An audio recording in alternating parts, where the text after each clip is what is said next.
continued under Freemasonry. The French historian Henry Martin reports, quote, Vicept proposed as the end of Illuminism the abolition of property, social authority, nationality, and the return of the human race to the happy state in which it formed only a single family, without artificial needs, without useless sciences, every father being priest and magistrate. President George Washington himself was convinced that the Illuminati existed after 1785, when it was outlawed in Bavaria. He corresponded with the Reverend named G.W. Snyder, voicing his concerns about the Illuminati. This was written 13 years after the Illuminati was outlawed in Bavaria. George Washington states, quote, I have heard much of the nefarious and dangerous plans and doctrines of the Illuminati. It was not my intention to doubt that the doctrines of the Illuminati and the principles of Jacobinism had not spread in the United States. On the contrary, no one is more truly satisfied of this fact than I am. The idea that I meant to convey was that I did not believe that the lodges of Freemasons in this country had, as societies, endeavored to propagate the diabolical tenets of the first or the pernicious principles of the latter, if they are susceptible of separation, that individuals of them may have done it, or that the founder or instrument employed to found the democratic societies in the United States may have had these objects and actually had the separation of people from their government in view, is too evident to be questioned. From President Washington, we learned that he believed the Illuminati was nefarious and dangerous. He had little doubt about the Illuminati spreading to America by 1798. He was truly satisfied, or in other words, convinced of this fact. He thought it was too early for whole Masonic lodges to be striving for Illuminati objectives, but he did believe individuals within American lodges were certainly doing so.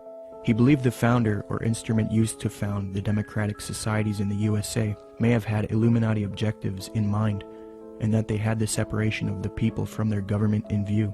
According to Washington, these things are too evident to be questioned. That same year, the president of Yale University, Timothy Dwight IV, spoke out against the Illuminati. Quote, the great and good ends proposed by the Illuminati as the ultimate objects of their union are the overthrow of religion, government, and human society, civil and domestic. Joseph Willard, the president of Harvard University, said in a speech in New Hampshire, quote, there is sufficient evidence that a number of societies of the Illuminati have been established in this land of gospel light and civil liberty, which were first organized from the Grand Society in France. They are doubtless secretly striving to undermine all our ancient institutions, civil and sacred. These societies are closely leagued with those of the same order in Europe. They have all the same objects in view. The enemies of all order are seeking our ruin. Should infidelity generally prevail, our independence would fall, of course. Our republican government would be annihilated. Speaking on this new Freemasonry that was infiltrated by Illuminati elitist doctrines, John Quincy Adams, the 6th President of the United States, remarked, quote, I do conscientiously and sincerely believe that the order of Freemasonry, if not the greatest, is one of the greatest moral and political evils. Because this Illuminati doctrine of globalization and societal reform was fused into Freemasonry, later prominent Masons started voicing their anticipation of a new world order, one world system.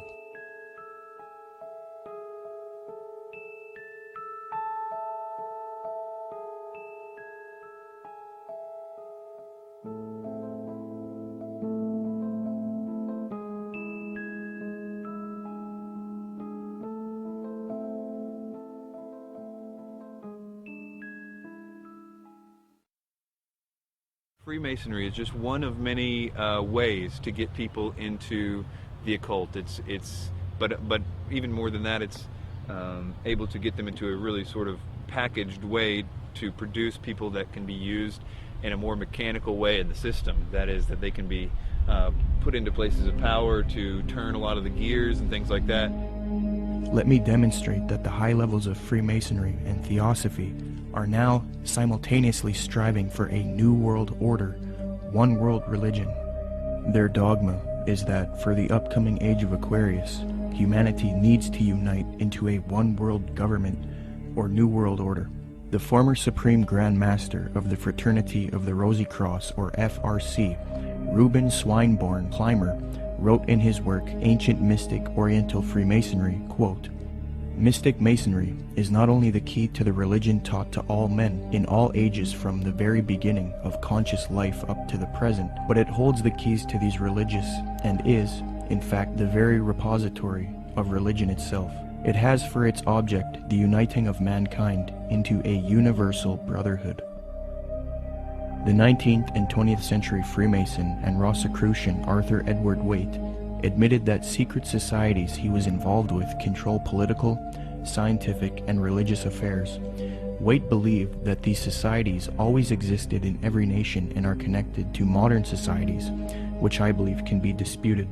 But nonetheless, he stated the following in his work, The Real History of the Rosicrucians, quote, "Beneath the broad tide of human history, there flow the stealthy undercurrents of the secret societies, which frequently determine in the depths the changes that take place upon the surface.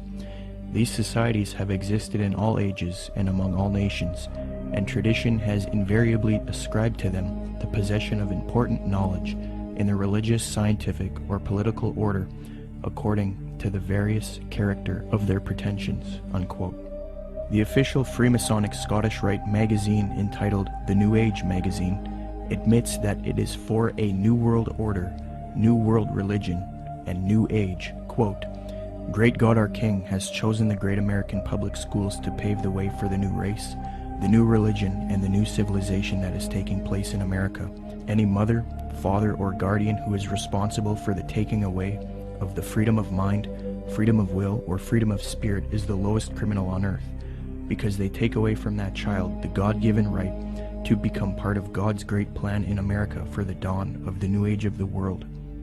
33rd degree Freemason Manly Palmer Hall advocated world government, quote, "The new Atlantis sets forth an ideal government of the earth.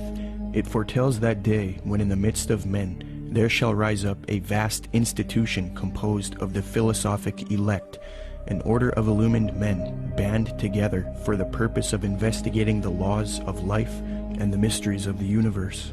The age of boundaries is closing, and we are approaching a nobler era when nations shall be no more, when the lines of race and caste shall be wiped out, when the whole earth shall be under one order, one government, one administrative body," unquote.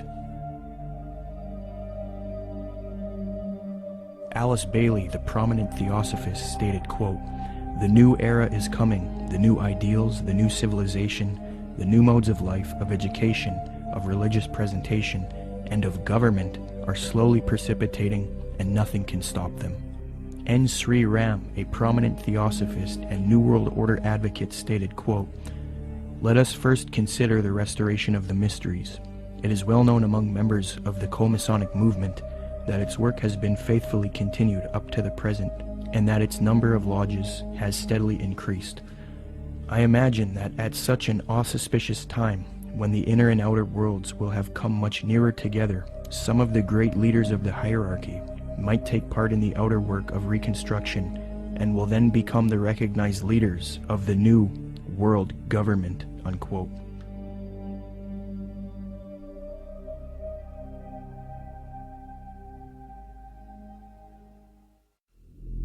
Now, this was written by Manly P. Hall. Manly P. Hall was both a Grand Master within Freemasonry, and he was a Grand Master in the Illuminati. And he says, "All of sincere heart will find consolation in the conviction that powers beyond and above human corruption continue to administer the destiny of the globe.